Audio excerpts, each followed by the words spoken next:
Hi hello नमस्कार, पुन्हा एकदा स्वागत आहे माझ्या नवीन मिनी व्लॉगमध्ये। आज संध्याकाळी रवा अप्प्याचा प्लॅन केला, त्यासाठी मी 2 वाटी रवा घेतले आणि ते रवा मिक्सचर मी चांगल्या प्रकारे ताकात मिक्स करून ठेवले।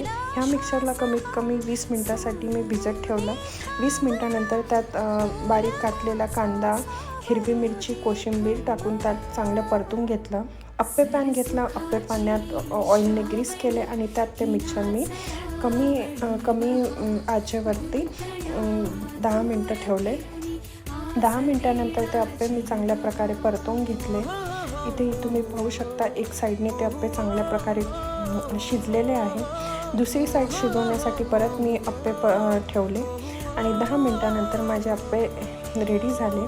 गरम गरम मी माझ्या मुलाला सर्व केले आणि आवडीने त्याने खाल्ले आणि इथे तो त्याचे रिव्ह्यू देतो। Thank you for watching, bye.